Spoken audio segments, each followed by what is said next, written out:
je m'appelle Gaëtan Champagne. Je suis né en 1961. Il y a 47 ans, j'ai eu une merveilleuse rencontre avec Jésus. C'est les événements menant à cette rencontre que je vais vous raconter. Je suis le troisième de 5 enfants encore vivants.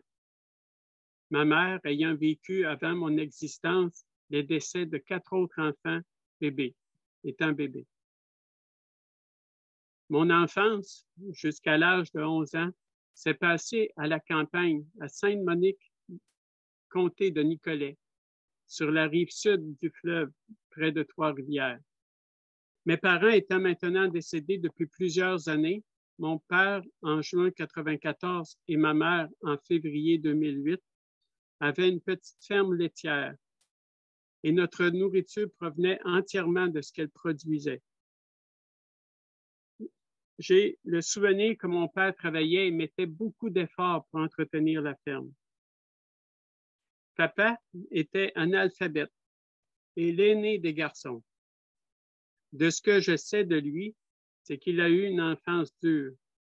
Étant né en 1925, son père étant lui aussi cultivateur, on l'a encouragé tôt dans sa vie à ne pas aller à l'école, mais plutôt à aider à subvenir aux besoins de ses parents.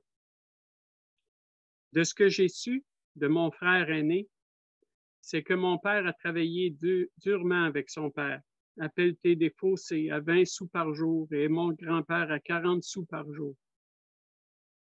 Vers 1957, mon père a eu un accident automobile suite à un manque de frein à une croisée de chemin. Ma mère m'a dit qu'il a eu une fracture du crâne et qu'il a été dans le coma environ 3 semaines. Ma mère étant seule pour s'occuper de tout sur la ferme avec 2 enfants à la maison. Maman m'a aussi raconté que dans les années qui ont suivi cet accident, mon père avait parfois de très gros maux de tête. La raison pour laquelle je vous raconte ces événements, c'est que les souvenirs concernant mon père dans mon enfance étaient de le voir très irrité envers nous et ma mère. Il était parfois en colère physiquement et verbalement. Et tout cela était souvent amplifié par des excès de boisson. Je me souviens d'une fois où mon père a défait à coups de hache une trappe qui menait au haut de la petite maison où nous habitions et où nous nous étions réfugiés, mes sœurs et mes frères, et sur laquelle étaient acculés des meubles pour pas qu'ils viennent. Maman est née en 1926. Elle était la 13e d'une famille de 17 enfants. Vers l'âge de 16 ans, jusqu'à ses 18 ans, elle a été chez les sœurs religieuses catholiques, mais a quitté avant de faire ses vœux. Ensuite, après avoir quitté cet endroit, ses parents ne lui permettant plus de revenir chez eux, elle a alors fréquenté mon père 1 fois par semaine sur 3 semaines et se sont mariés ensuite. Ma mère était une bonne maman, mais ne savait pas comment donner naturellement des câlins. C'était comme un blocage pour elle. C'est suite à la violence vécue dans notre famille qu'en automne 1972, ma mère a décidé de quitter mon père et de partir précipitamment avec ses 4 enfants à Nicolet. Elle n'avait pratiquement rien avec elle. Ce fut des organismes de charité et l'aide sociale de cette époque qui l'ont aidée. Maman nous a ensuite mis en garde contre mon père, nous disant qu'il était dangereux. Au début de la séparation et par l'entremise d'une personne de l'aide sociale, on a permis 1 ou 2 rencontres à mon frère Daniel et moi chez mon père. Et cela sous certaines conditions que mon père devait respecter. Principalement, il ne devait pas être en boisson. Malheureusement, n'ayant pas respecté cette condition et nous laissant en sa présence manier et tirer de la carabine, on a été par la suite plusieurs années sans le voir.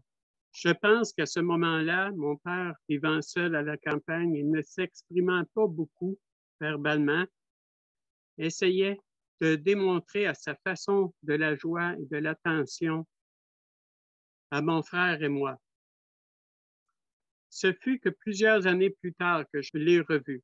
Aussi, ma mère a essayé de le reprendre vers la fin de sa vie, car elle ne s'était jamais divorcée d'avec lui.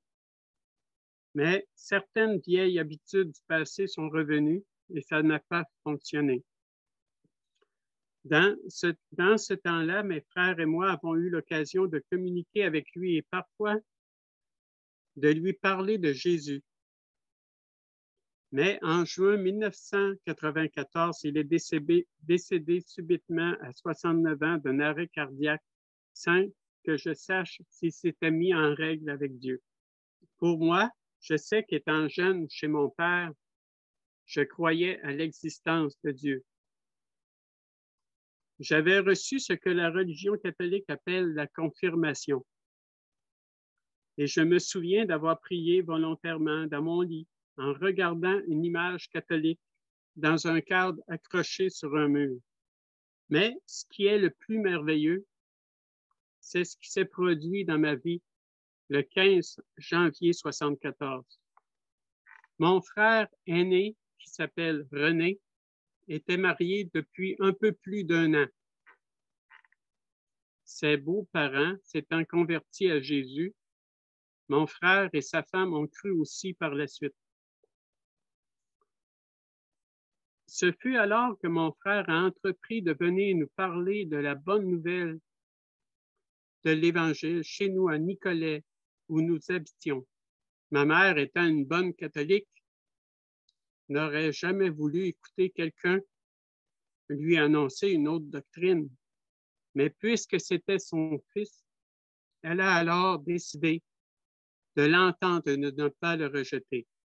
Cela a duré 4 mois. Mon frère est venu à chaque semaine avec persévérance. J'avais 12 ans, un peu insouciant et au début de mon adolescence, mais j'écoutais parfois. Mais un mardi soir d'hiver du 15 janvier 1974, il fut convenu une rencontre avec ma mère et le pasteur de l'église que fréquentait mon frère chez nous à Nicolet.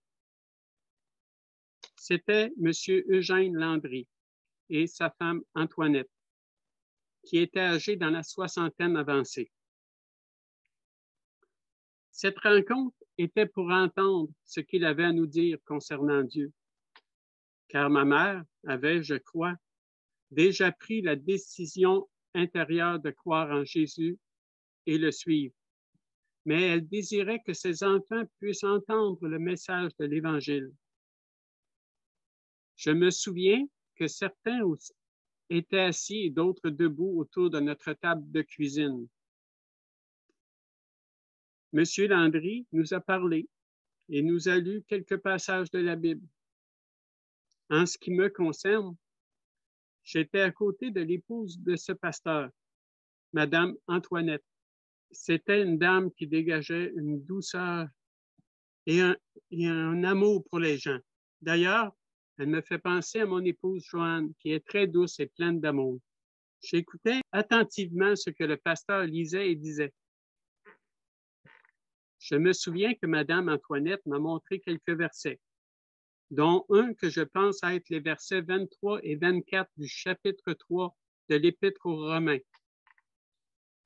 Car tous ont péché et sont privés de la gloire de Dieu.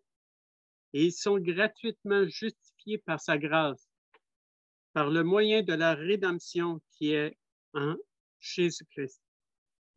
Et d'Éphésiens, chapitre 2, versets 8 et 9. Car c'est par la grâce que vous êtes sauvés, par le moyen de la foi. Et cela ne vient pas de vous, c'est le don de Dieu. Ce n'est point par les œuvres, afin que personne ne se glorifie. Ensuite, après que le pasteur nous ait présenté la bonne nouvelle de la grâce de Dieu, il nous a demandé si on voulait maintenant croire et accepter Jésus comme notre sauveur personnel. Nous avons tous dit oui. Nous avons prié, et si je me souviens bien, il y a eu 1 ou 2 chants. Nous étions tous heureux d'avoir cru en Jésus seul pour notre salut éternel. Si ma mémoire est bonne, le pasteur et Madame Antoinette nous a dit que présentement, dans le ciel, il y avait de la joie, car aujourd'hui, des personnes venaient de croire en Jésus-Christ. On voit ce passage dans l'Évangile de Luc, chapitre 15, verset 7. De même, je vous le dis,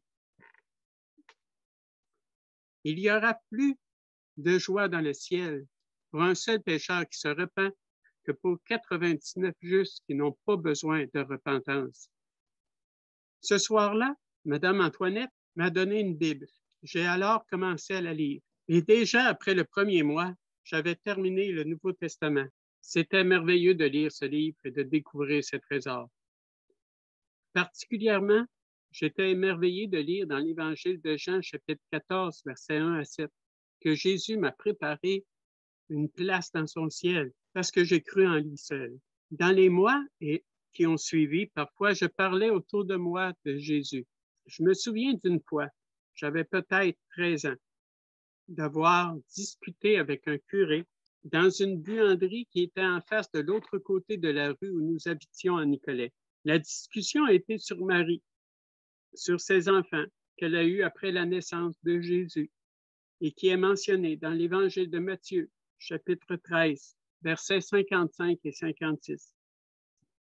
Et dans l'Évangile de Marc, chapitre 6, verset 3. Et aussi de cette communion en esprit que Dieu désire avoir avec chacun de nous, et ceci sans avoir besoin d'objets quelconques. Plusieurs années se sont écoulées depuis ce temps, et je suis devenu père de 4 grands et merveilleux enfants, issus d'un premier mariage, 3 filles et 1 garçon. Mélissa, ma fille aînée, que j'ai adoptée bébé, et ensuite est née Julie, Stéphanie et Nathan. Et maintenant, grand-papa d'une petite fille de 6 ans, Camille. Sa maman est ma fille Stéphanie. En octobre 2012, j'ai débuté une fréquentation avec une jolie dame du nom de Joanne Lesage, une femme remplie de compassion et qui aime Jésus de tout son cœur. Et au printemps 2013, nous nous sommes mariés légalement à Cuba, à Cayo Santa Maria, près de cette belle plage. Par la suite, en juillet de cette année-là, nous avons fait une réception à la marina de Saint-Angèle-de-Laval. Mes enfants, nos familles et nos amis étaient tous heureux de notre bonheur. Ensemble, Joanne et moi avons le désir d'aimer Dieu de tout notre cœur. Dans le livre des Actes des Apôtres, au chapitre 16, verset 14, il nous est mentionné la conversion d'une femme nommée Lydie, qui était marchande de pourpre. Il est écrit que c'était une femme craignant Dieu et qu'elle écoutait. Il est mentionné, le Seigneur lui ouvrit le cœur pour qu'elle fût attentive à ce que disait Paul. On voit ensuite au verset 15 que cette femme a cru, car elle a été baptisée par la suite. Mais que signifie ouvrir le cœur? En fait, dans ce passage, le cœur signifie ton entendement, cette faculté de comprendre et ensuite de croire. Par conséquent, c'est ce qui s'est passé en moi ce soir du 15 janvier 1974. Dans les mois et les années qui ont suivi, j'ai compris que Dieu use de patience envers tous. ne voulant pas qu'aucun périsse, mais voulant que tous arrivent à la repentance, selon ce qui est écrit dans la deuxième épître de l'apôtre Pierre, chapitre 3, verset 9. J'ai compris que suite à ma profession de foi, une nouvelle naissance spirituelle s'est opérée en moi, telle qu'expliquée par Jésus dans l'Évangile de Jean, chapitre 3, versets 1 à 18, et que je suis devenu enfant de Dieu.